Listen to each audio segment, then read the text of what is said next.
Mireu, fa uns dies vaig trobar una notícia que em va impactar molt, que va ser d'un discapacitat que havia denunciat una companyia aèria perquè li havien dit que s'arrastrés fins a la seva localitat de l'avió. I aquesta notícia em va fer reflexionar sobre la mala peripècies que hem passat jo i la meva família intentant fer petits viatges.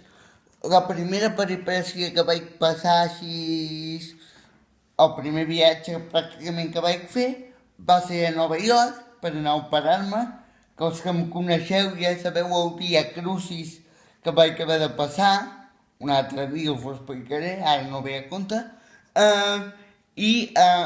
la qüestió és que el meu pare em deia que allò era el primer món, que allà em tractarien molt bé i només arribar desembarquem tal qual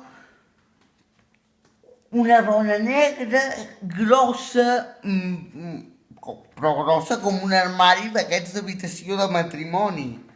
Llavors, el, la dona els diu als meus pares: espera, que jo m'enduc el nen per aquí i vosaltres heu de passar per allà. I clar, els meus pares, amb 7 anys, una dona que no coneixien de res, que com havien de deixar el seu fill amb una dona de 2 metres 15 que no coneixien de res, impossible. Total, que al final, allò molt batallar, van aconseguir que em deixessin passar amb ells. El curiós de tot això és que el dia abans, la setmana abans, 2 mesos abans, el meu pare m'havia estat insistint amb la idea de que els Estats Units era el primer món i que allà em tractarien molt bé.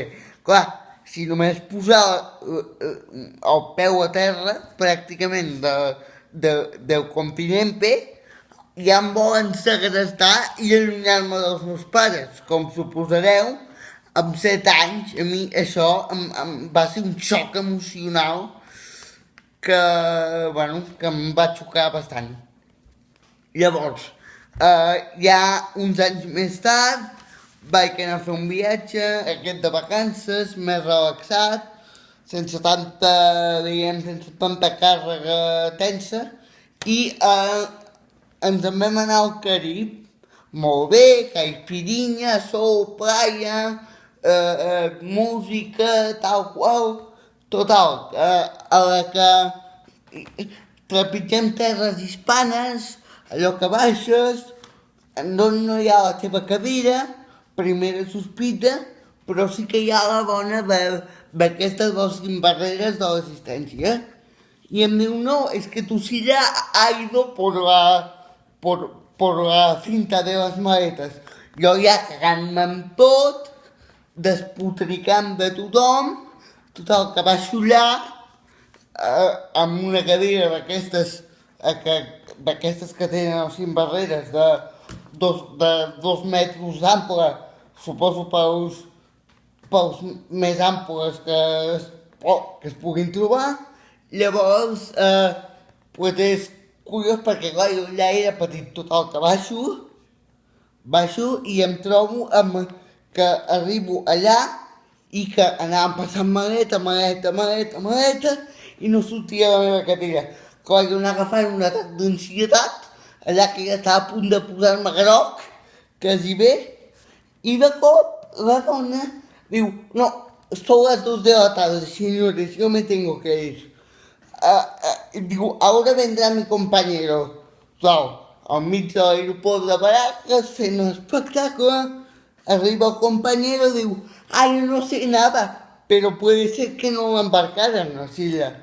I clar, nosaltres això no ens ho vam creure mai, perquè nosaltres personalment i en els nostres propis ulls pràcticament havíem seguit la cadira fins a la porta d'embarcament, que el pobre mexicano es devia pensar que l'estàvem, no sé, perseguint per tot l'aeroport, perquè vam perseguir la cadira ben bé fins a la porta.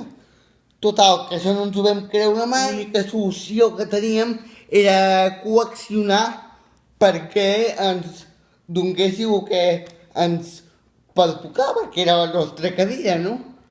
Total, que al final vam trucar, els hi vam dir que si no apareixia la cadira els denunciaríem a tots els diaris i amb una denúncia als jutjats.